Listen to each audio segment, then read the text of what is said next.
Hey guys, welcome back to Beast Quest, Series 16, Book 1, Styro the Snapping Brute. And here we are again with another awesome series of Beast Quest. So before I go on with, since this is our first book of a new series, it means I will not be comparing it to anything.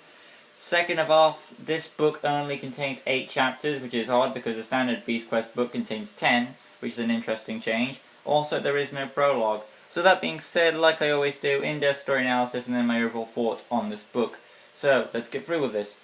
Tom and Eleanor were arriving to visit Freya at Gwildor. They had been given a carriage to ride to take them to the Mistress of the Beasts. Yeah. But it was revealed that the coachman was actually one of Senpei's crew, and he was taking them to Senpei's pirate ship. Tom managed to climb on top of the carriage, and despite the coachman knocking him off, Tom was not only able to use the power of the golden leg armor to catch up with the carriage, but also he managed to stop the ride from going any further. However, the carriage did crash, and Tom was worried he had harmed Eleanor. After dealing with the coachman, Eleanor was revealed to be alright, and the two of them fought off a squadron of Senpei's crew, which was pretty enjoyable to see, a nice action sequence to get us hyped for the new series. However, despite Eleanor's efforts to stop Senpei's ship, the Pirate King was still able to make his retreat, and he informed them this wasn't over. Tom was prepared. If Senpei wanted a fight, he would give him one. Tom and Eleanor knew that if Senpei was here, Kensa wouldn't be far off either.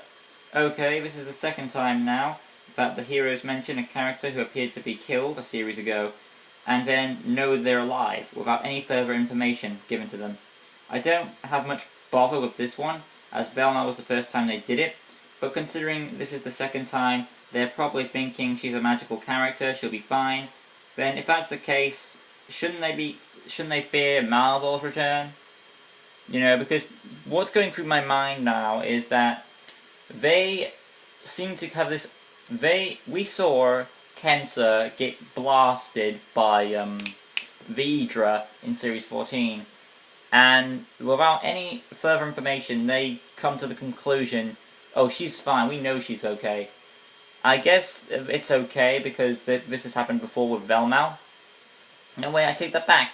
Velmal didn't come back until Series 15, and Series 14 came first. So Kensa died first before Velmal. No. Kensa died once. Velmal died before Kensa in Series 6, and then he came back in 15 for his revenge. So I guess after this is the first time that to them one of their villains has ever come back actually. So after Series 14, but how did they know she was alive? I mean, it happens again with Velmal, like in Series 15. So they're like, hey, Velmal returned, maybe we should fear that Kensa might too, I guess. So I guess they're probably learning from their experiences with Kensa. Like, hey, remember, Kensa might have survived if Velmal did. So, basically for them, that tells me their knowledge is, oh, anybody with magic can still be alive. So if that's the case, shouldn't they fear Velmal might return, because he has magic too? That's just what I'm getting out of that. I just don't understand how they have come to the conclusion that this character is alive when they last saw them dead. Unless they've come to the conclusion that, oh, they have enough, they've come to the conclusion that they're alive because they're magic. Okay. But like I said, if that's the case, they should fear about Malvel too then. Anyway, Tom and Eleanor were introduced to the Adaro of Gwildor, a witch called Irina. She explained that her people were under attack by Senpei, and she has created a shield spell stopping the cannon fire. However, Kensa had used the dark magic to poison the shield. It's slowly decreasing in power, and Freya can't summon the beasts of Gwildor, as she was poisoned by a mysterious person. We assumed it was one of Senpei's crew. His mother was alive, but the poison did its damage. Now Tom vowed to stop Kensa and Senpei and find out who poisoned his mother, while the doctors aided her recovery. That's interesting. Tom and friends took their leave and befriended the horses that had pulled the carriage as their new animal companions. Tom named his horse Angel, while Eleanor named hers Star, and together, using the map of Gwildor, they knew they had to go to the lighthouse to get a clear advantage point for the environment. Once they arrived, they tied their horses, climbed the lighthouse, but when they reached the top, Kenzo was down below staring at them. She poured a vial of black liquid into the sea, and her new monstrous monster formed to life. Styro the snapping brute. Styro basically is a giant lobster. He closed in on our mighty hero. Tom and Eleanor did their best to fight off Styro, but with the closed space they were cornered into a trap as Styro climbed the lighthouse. When Eleanor attempted to kill Styro, Tom stated that she shouldn't kill Styro, as he was good, just corrupted by evil magic. Once again, Tom has knowledge where I'm not sure how he comes to this conclusion. I do wish they could provide an explanation on how Tom gets this information, but we never do at this moment in time. Anyway, Tom was knocked off the lighthouse, and it was too late to activate his eagle feather to stop his fall. Tom was knocked out cold. Then the tide came in and pulled him under. Luckily he finally came to, but when he surfaced, Styro awaited him.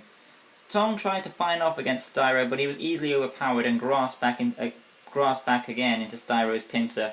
Despite Tom using the golden breastplate, it made no difference. It would seem Styro was even stronger than the golden breastplate's power. Tom was back under the water and already tired out. Styro was basically waiting for him to breathe so he could drown to death. But Eleanor came to rescue Tom and gave time for Tom to heal his wounds. Eleanor only had 1 arrow left, and even though Tom was healed, the beast was on its way. But yeah, basically our heroes right now are hidden in a cave, I should mention. It does have a similar feeling to Wardock, though. When the beast overpowers Tom, Eleanor saves our hero, and heck, even with Wardock, they take them to a cave in the battle. But I'm curious to see how it does wrap up. Tom and Eleanor believed they were safe inside the cave, but not only did Styro manage to get his pincers in, it was revealed that Styro had toxic stenches that released from his body. Tom made a retreat to the cave mouth to distract the beast while Eleanor escaped. He righted on Styro, but while Eleanor escaped, Styro knocked her out. Tom flipped off and Styro was stuck in the cave.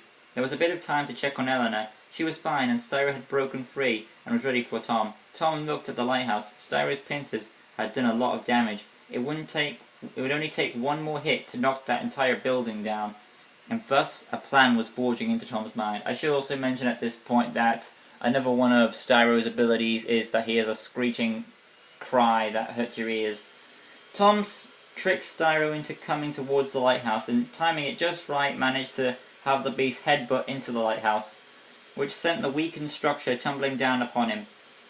That was the end of Styro. Tom had found that Styro had been reverted back to his puny lobster form, and scuttled his way back to the ocean. Then Tom noticed some stinking seaweed, which he took as it may prove useful on his quest. He then healed up Eleanor and informed them of their victory. Kenzo had made a retreat, but Tom would be ready for her and Sampeo. They rode off, continuing their new adventure. This series does remind me of Series 9, where the villain will turn living beings into beasts. My only issue is, again, how Tom can come to the conclusion that Kenzo's potion poisoned the lobster and put a spell on him, and then both our heroes coming to the conclusion that Kenzo's alive. But that one didn't bother me too much, because I feel like over time after Velmal coming back, they feel like someone like that with that magical ability could come back. It makes sense for someone like Kenzo to come back. So yeah, but if that's the case, it does create another plot hole. They should also fear about Malville, though, but they never do. But aside from that, a nice start to the new series, and I am curious to see if Kenzo and Sampeo are teaming up, or are both separate villains in this series. Either is cool, but I like to see what more is on the rise. But yeah, this has been my attempt at doing another than Styro the Snapping Brute. And join us next time on Beast Quest, where we do our next awesome beast review. And that, of course, being none other than... Let's just take our awesome Beast Quest book around. Whoop. Let me just say what's next. Ronak, the Toxic Terror. Till next time, guys. Peace.